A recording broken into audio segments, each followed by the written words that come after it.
लखनऊ। उत्तर प्रदेश सरकार ने आज आईपीएस प्रशांत अग्रवाल को सूबे का नया पुलिस प्रमुख बनाने का आदेश जारी कर दिया। प्रक्रिया पूरी करने तक वे कार्यवाहक डीजीपी होंगे। हालांकि इससे उन्हें कोई फर्क नहीं पड़ेगा क्योंकि उनके पास पावर पूरे होंगे। वैसे भी यूपी में पिछले 4 डीजीपी कार्यवाहक ही रहे हैं। दरअसल पूर्णकालिक डीजीपी के लिए भारत सरकार को पैनल भेजना पड़ता है। वहां से क्लियरेंस मिलने के बाद ही पूर्णकालिक डीजीपी की नियुक्ति होती है।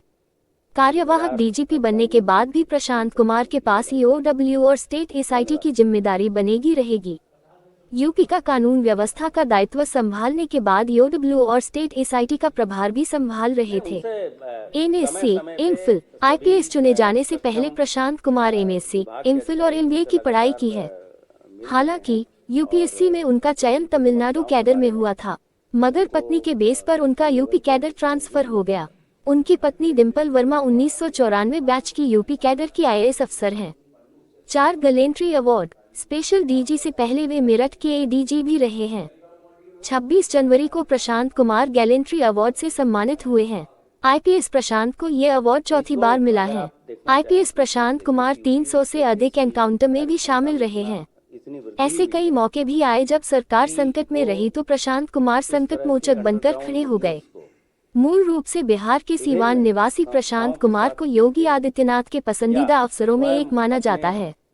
जब वो मेरठ एडीजी थे, इस दौरान कई अपराधियों का एनकाउंटर किया था, जिसके बाद उनको एडीजी कानून व्यवस्था बनाया गया था। बिहार के मूल निवासी प्रशांत कुमार का डायरेक्टर जनरल के पद पर प्रमोशन का आदेश दिसंबर 2023 में जारी किया गया है। 1990 बैच के आईपीएस प्रशांत कुमार तेजतर्रार अधिकारी माने जाते हैं। अपनी मूंछों और तेजतर्रार छवि की वजह से उन्हें सिंघम भी कहा जाता है। ट्रेनिंग में काफी वृद्धि शासन के निर्देशों पे की गई है।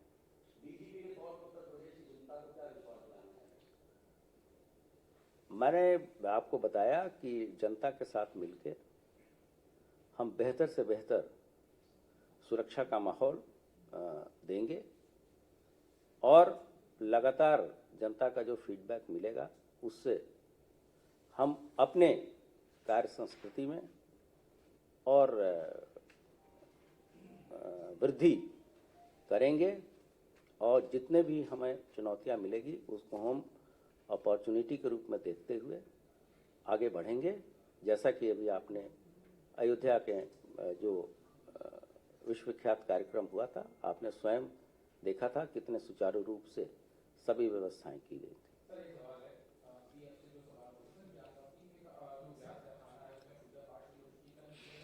मुकदमे की गुणवत्ता का लगातार ख्याल किया जाता है, जिसके कारण ही इतने भारी मात्रा में सजाएं, कन्विक्शन का जो मैंने जैसे मैं जिक्र किया था, ये हो रही हैं।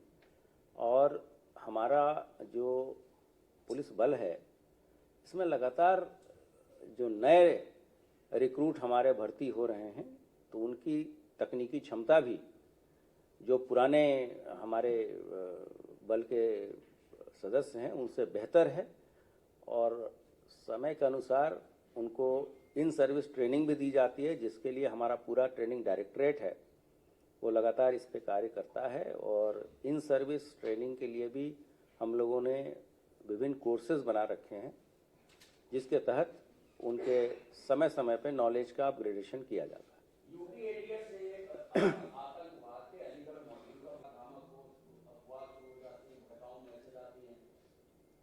सोशल मीडिया पे हमारे जो मुख्यालय स्तर से, रेंज जोन स्तर से तथा फील्ड स्तर पे डेडिकेटेड टीमें हैं जो राउंड द क्लॉक पूरे 24 घंटे 365 दिन कार्य करती है। और इस तरह की कोई भी अगर ऑब्जेक्शनेबल पोस्ट आता है तो हमारा ये प्रयास होता है कि हम सोशल मीडिया पर उसका रिप्लाई एक निश्चित अवधि 7-8 मिनट के अंदर ही दे दें, जबकि पहले समय अवधि काफ़ी लंबी थी। तो हमारा रिस्पांस टाइम भी बढ़ा है और हम आज के डेट में सभी सोशल मीडिया प्लेटफॉर्म पर मौजूद हैं। उत्तर प्रदेश पुलिस, और उत्तर प्रदेश पुलिस ही एक ऐसी पुलिस है जिसके पास लगभग 1 करोड़ फॉलोअर हमारे हैं, जो कि पूरे देश में किसी भी पुलिस बल का नहीं है।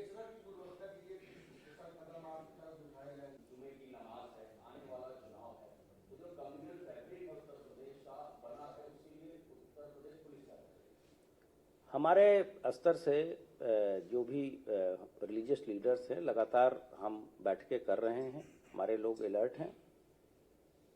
जो भी चीज़ें आप बता रहे हैं वो कोर्ट के आदेश से चीज़ें हो रही हैं, उसमें कोई प्रशासन का या किसी पक्ष का दखल नहीं है। कोर्ट के जो भी आदेश हैं उसका कंप्लायंस एडमिनिस्ट्रेशन के द्वारा कराया जा रहा है और सभी लोगों को हम कॉन्फिडेंस में लेके और इसमें आगे बढ़ेंगे। पूर्व में भी जब आपने देखा होगा CA/NRC के समय में भी या किसान आंदोलनों के समय में भी हम लोगों ने काफ़ी लोगों को, सभी स्टेक होल्डर्स के साथ मीटिंग की थी और उनसे वार्ता की थी और उसके कारण यहाँ घटनाएं न के बराबर हुई थी। एक बहुत बड़ा चैलेंज सोशल मीडिया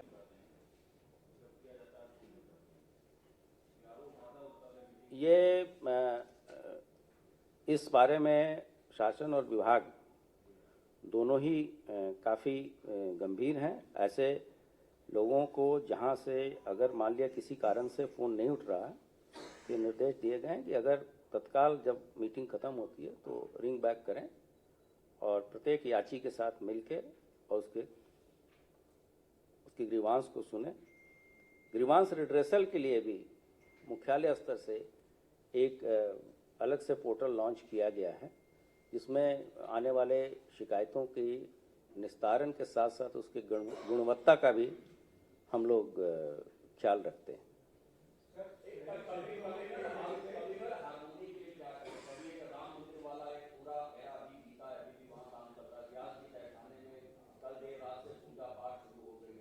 में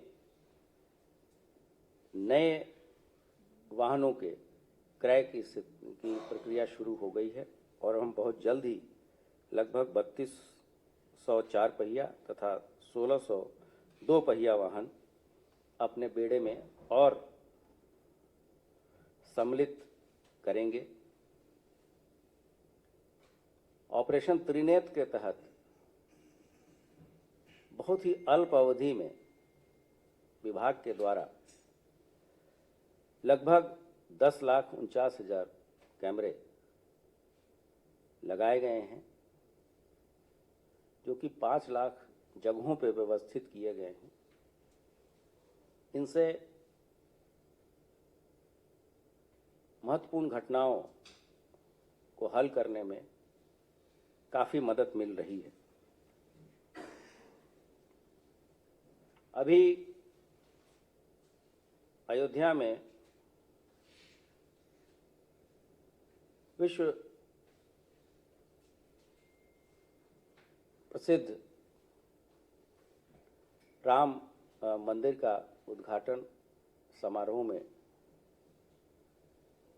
पुलिस के साथ, पुलिस द्वारा सभी विभागों के साथ आपसी समन्वय से इतनी अच्छी उम्दा व्यवस्था कराई गई थी, जिसका सजीव चित्रण आप लोगों ने स्वयं किया है। आने वाले समय में हम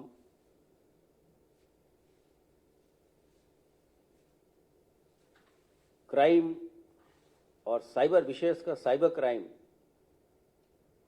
को पे जोर देते हुए उस पे हम अपने इन हाउस लोगों को ट्रेनिंग दे रहे हैं लगातार। और आपको विदित है कि 1 महीने पहले ही 57 साइबर थानों का गठन शासन के द्वारा किया गया है और ये सभी थाने प्रारंभ भी कर दिए गए।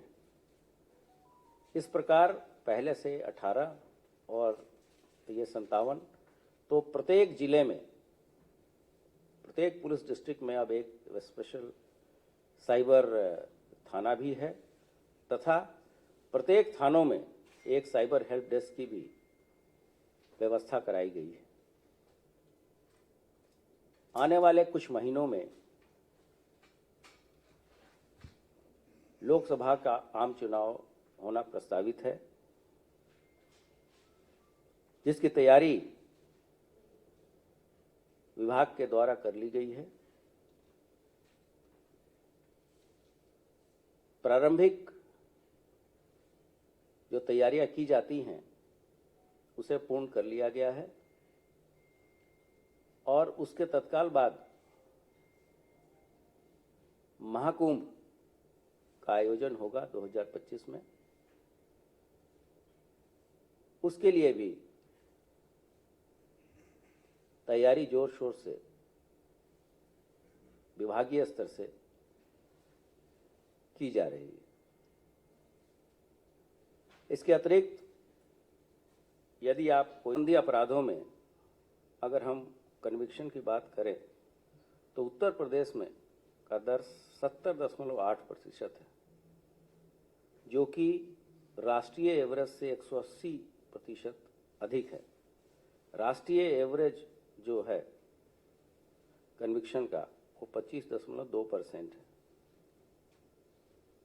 आप सभी अवगत हैं कि पिछले कुछ वर्षों में किसी भी तरह की कानून व्यवस्था की स्थिति उत्पन्न नहीं होने दी गई थी।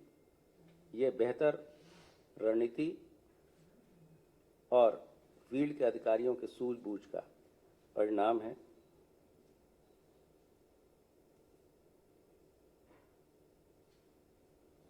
इसके अतिरिक्त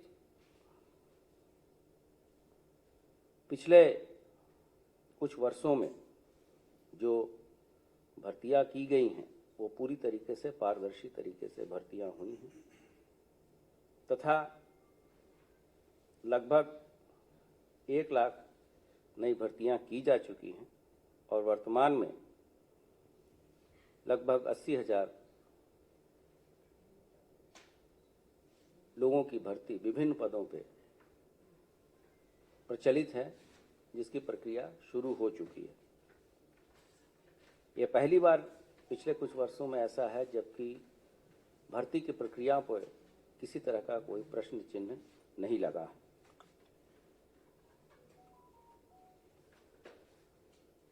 महिला सुरक्षा, सम्मान और स्वावलंबन के माननीय मुख्यमंत्री जी की एक बहुत ही महत्वाकांक्षी योजना है, जिसको समय समय पे विभाग के द्वारा अन्य विभागों के साथ अंतर विभागीय समन्वय से संपन्न कराया जाता है। पिछले कुछ महीनों में विभाग ने ऑपरेशन कन्विक्शन के तहत लगभग 25,000 अभियुक्तों को दंडित कराया है तथा अब आने वाले समय में क्राइम एनालिटिक्स और प्रेडिक्टिव पुलिसिंग के बारे में भी हम आगे अपना कदम बढ़ा रहे हैं। ज़्यादा से ज़्यादा उपलब्ध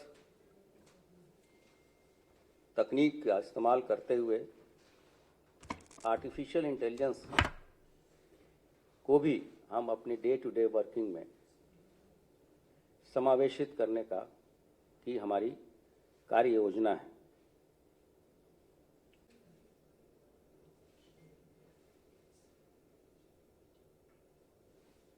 दो 2001 से 2017 के बीच में जितने फॉरेन इन्वेस्टमेंट आया था उससे 4 गुना इन्वेस्टमेंट सिर्फ 2019 से 23 के बीच 5 साल की अवधि में राज्य सरकार को मिला है।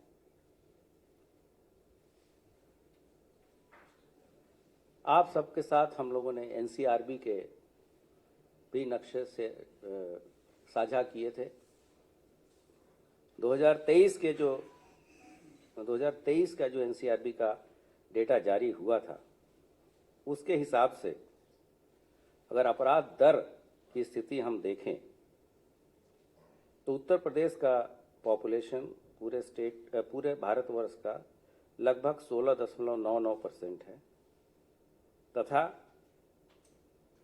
आईपीसी के अपराध में अगर सारे स्टेट और हम केंद्र शासित प्रदेशों को मिला लें तो आईपीसी में हमारा 20वां स्थान है। 19 ऐसे राज्य हैं जो या केंद्र शासित प्रदेश है जहां आईपीसी के अपराध की दर हमसे अधिक है। उसी तरीके से मर्डर में हमारा 28वां पोजीशन है,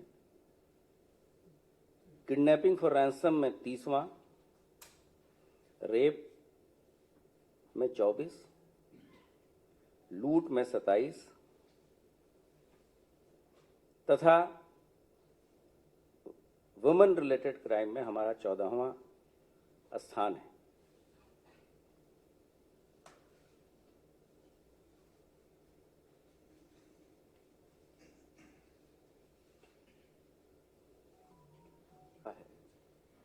यह बल 1861 में सृजित हुआ था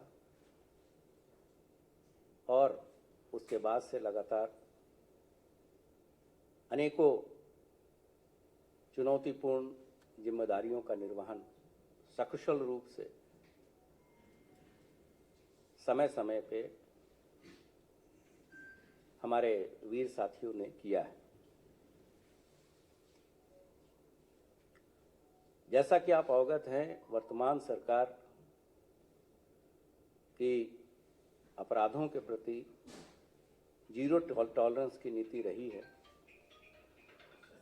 और इस जर्नी में, इस यात्रा में मुझे शुरू से ही विभिन्न दायित्वों के निर्वहन की जिम्मेदारी दी गई थी। मैं पूरी जिम्मेदारी से ये बात रखना चाहता हूं कि उत्तर प्रदेश पुलिस ने जो जिम्मेदारियां दी गई थी अपराध और अपराधियों के प्रति अंकुश लगाने की, उसमें सफलता हासिल की है।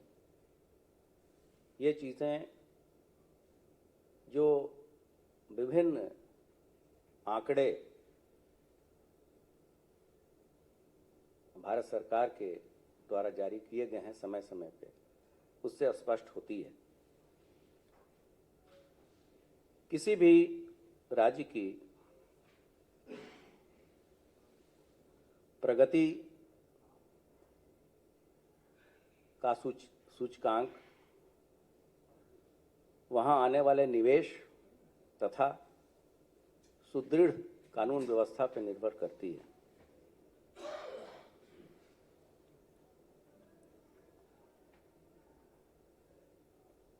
पिछले कुछ वर्षों में अपराध दरों में कमी आई है तथा सरकार की मजबूत इच्छा शक्ति तथा अच्छी नीतियों के कारण निवेश में, बाहर से आने वाले निवेश में तेजी भी आई है। फरवरी 2023 में जो ग्लोबल इन्वेस्टर समिट हुआ था, उसके तहत 40 लाख करोड़ के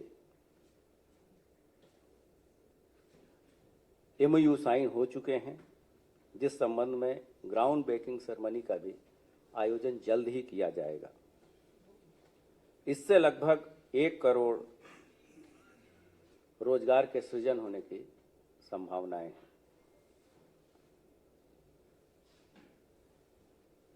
ईज ऑफ डूइंग बिजनेस में उत्तर प्रदेश 12वें से दूसरे पायदान पर 2023 में आ गया था, जबकि 2015 में ये 10वें पायदान पर था और 2017 में ये 12वें पायदान पर था।